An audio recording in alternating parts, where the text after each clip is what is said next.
കുടുംബ ബജറ്റിൽ വലിയ ആശ്വാസം നൽകുന്ന GST നികുതി ഇളവ് ഇന്നു മുതൽ പ്രാബല്യത്തിൽ വന്നു. അവശ്യ സാധനങ്ങൾ മുതൽ വാഹനങ്ങൾക്ക് വരെ വലിയ വിലക്കുറവാണ് ഉണ്ടാവുക.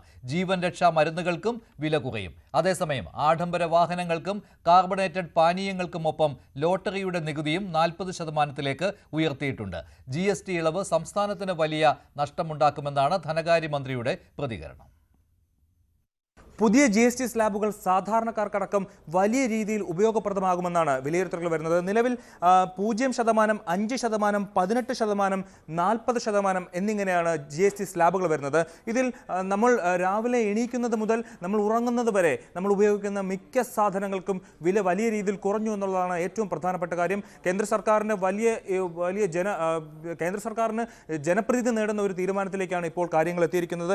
ഇതിൽ നമ്മൾ കഴിക്കുന്ന ആഹാരത്തിനടക്കം നമ്മൾ ഉപയോഗിക്കുന്ന ടൂത്ത് പേസ്റ്റ്, അതുപോലെ സോപ്പ് തുടങ്ങിയിട്ടുള്ള കാര്യങ്ങൾക്കെല്ലാം വലിയ രീതിയിൽ വില കുറയും. അതുപോലെ മറ്റൊരു പ്രധാനപ്പെട്ട കാര്യം, കുട്ടികളുടെ വിദ്യാഭ്യാസത്തിന് ആവശ്യമായിട്ടുള്ള സാമഗ്രികളുടെ വിലയും വലിയ രീതിയിൽ കുറയുമെന്നുള്ളതാണ് ഏറ്റവും പ്രധാനപ്പെട്ട കാര്യം. അതിൽ നോട്ട്ബുക്ക് വരും, പുസ്തകങ്ങൾ വരും, മാപ്പ് വരും, ഗ്ലോബ് വരും തുടങ്ങിയിട്ടുള്ള പ്രധാനപ്പെട്ട കാര്യങ്ങൾ, പെൻസിൽ, പേന തുടങ്ങിയിട്ടുള്ള എല്ലാ അവശ്യ സാധനങ്ങൾക്കും വില കുറയും. അതിനെല്ലാം 0 GST ആണ് ഇപ്പോൾ പ്രഖ്യാപിച്ചിരിക്കുന്നത്. അതുപോലെ ഹെൽത്ത് ഇൻഷുറൻസ്, ലൈഫ് ഇൻഷുറൻസ് തുടങ്ങിയിട്ടുള്ള കാര്യങ്ങൾക്ക് വില കുറയും. വലിയ രീതിയിലുള്ള വില കുറവുണ്ടാകും. അതുപോലെ വാഹനങ്ങൾക്ക് ഇപ്പോൾ 350 cc താഴെയുള്ള ബൈക്കുകൾ, അതുപോലെ മുച്ചക്ര വാഹനം, ഓട്ടോറിക്ഷ, അതുപോലെ കാറുകൾ തുടങ്ങിയിട്ടുള്ളവയ്ക്ക് വില കുറയും. 20 ലക്ഷത്തിന് താഴെയുള്ള കാറുകൾക്കാണ് വില കുറയുക. അതിൽ ഇപ്പോൾ തന്നെ പല കമ്പനികളും അതിൻ്റെ സൈറ്റുകൾ എടുത്ത് നോക്കുമ്പോൾ അറിയാൻ കഴിയുന്നുണ്ട്. അത് ഇത്ര രൂപ കുറയുന്നുണ്ട്. 99,000 കുറയും, 98,000 കുറയും, 92,000 കുറയും. ഇങ്ങനെ പല രീതിയിലുള്ള വിലക്കുറവുകൾ വാഹന കമ്പനികൾ ഇന്നു മുതൽ തന്നെ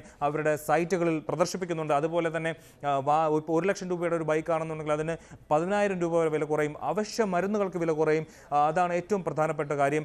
തുണികൾക്ക് വില കുറയും. 2,500 രൂപയ്ക്ക് താഴെയുള്ള തുണിത്തരങ്ങൾക്ക് വലിയ രീതിയിലുള്ള വില കുറവുണ്ടാവും. അതേസമയം 2,500 രൂപയ്ക്ക് മുകളിലുള്ള തുണിത്തരങ്ങൾക്ക് അത് വില കൂടാനുള്ള ഒരു സാധ്യതയുണ്ട്. വില കൂടും എന്നുള്ളതാണ് ഏറ്റവും പ്രധാനപ്പെട്ട കാര്യം. അതുപോലെ ലക്ഷറി വാഹനങ്ങൾ, അതുപോലെ 20 ലക്ഷം രൂപയ്ക്ക് മുകളിലുള്ള ഇലക്ട്രിക് വാഹനങ്ങൾ തുടങ്ങിയിട്ടുള്ള സാധനങ്ങൾക്ക് വില കൂടുമെന്നുള്ളതാണ് ഏറ്റവും പ്രധാനപ്പെട്ട കാര്യം. നമ്മൾ കുടിക്കുന്ന പെപ്സി, സ്പ്രൈറ്റ് തുടങ്ങിയവയ്ക്ക് വില കൂടും. അതുപോലെ ലക്ഷറി വാഹനങ്ങൾക്ക് വില കൂടും. തുടങ്ങി പാൻ മസാലയ്ക്ക് വില കൂടും, സിഗരറ്റിന് വില കൂടും. തുടങ്ങി നമുക്ക് ആവശ്യമില്ലാത്ത എന്നാൽ ആളുകൾ ഉപയോഗിക്കുന്ന സാധനങ്ങൾക്ക് വില കൂടും. എന്നാൽ വളരെ അത്യാവശ്യമായിട്ടുള്ള സാധനങ്ങൾക്കെല്ലാം വില കുറയും എന്നുള്ളതാണ് ഏറ്റവും പ്രധാനപ്പെട്ട കാര്യം. ഇതിൽ സംസ്ഥാന സർക്കാരിനെ സംബന്ധിച്ച് വലിയ രീതിയിലുള്ള ഒരു ആശങ്ക നിലനിൽക്കുന്നുണ്ട്. കാരണം 8,000 മുതൽ 10,000 കോടി രൂപയുടെ വാർഷിക വരുമാനമാണ് സംസ്ഥാന സർക്കാരിന് ഇതിൽ നിന്ന്, ഈ പുതിയ GST സ്ലാബ് കാരണം കുറയുന്നത്, നഷ്ടം വരുന്നത് എന്നുള്ളതാണ് പ്രധാനപ്പെട്ട കാര്യം. ഇതിൽ ലോട്ടറി 40% നികുതിയിലേക്ക് എത്തുന്നു.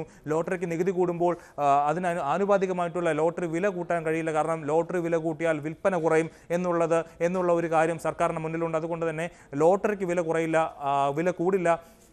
എന്നാൽ സമ്മാന തുകയ്ക്ക് വില കുറയാനാണ്, സമ്മാന തുക കുറയ്ക്കാനും അതുപോലെ ഏജന്റുമാരുടെ കമ്മീഷൻ കുറയ്ക്കാനുമുള്ള നീക്കത്തിലേക്കാണ് സംസ്ഥാന സർക്കാർ പോകുന്നത്.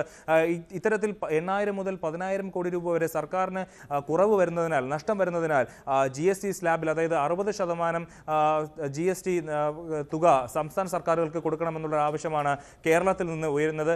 എന്തായാലും സാധാരണക്കാരെ സംബന്ധിച്ച് വലിയ രീതിയിലുള്ള അവർക്ക് ഉപകാരപ്രദമാകുന്ന ഒരു നീക്കമാണ് കേന്ദ്ര സർക്കാരിന് ഉണ്ടായിരിക്കുന്നത്. അതേസമയം തന്നെ സംസ്ഥാന സർക്കാരിനെ സംബന്ധിച്ച് ചെറിയ നഷ്ടങ്ങൾ ഉണ്ടാവാനുള്ള ഒരു സാധ്യതയുണ്ട്. എന്തായാലും ജനോപകാരപ്രദമായിട്ടുള്ള ജനപ്രീതി കേന്ദ്ര സർക്കാരിന് നേടിക്കൊടുക്കുന്ന ഒരു തീരുമാനത്തിലേക്കാണ് കേന്ദ്ര സർക്കാർ എത്തിയിരിക്കുന്നത്. നിത്യോപയോഗ സാധനങ്ങളുടെ എല്ലാം വില കുറയുകയാണ്. ഒട്ടുമിക്ക സാധനങ്ങൾക്കും GST 5% അല്ലെങ്കിൽ GST ഇല്ലാത്ത സാധനങ്ങളായി മാറുകയും ചെയ്യും, 0% താഴുകയും ചെയ്യും. അങ്ങനെ 90% നിത്യോപയോഗ സാധനങ്ങൾക്കും വില കുറയുന്നു എന്നതാണ് ഇന്നു മുതലുള്ള പ്രത്യേകത.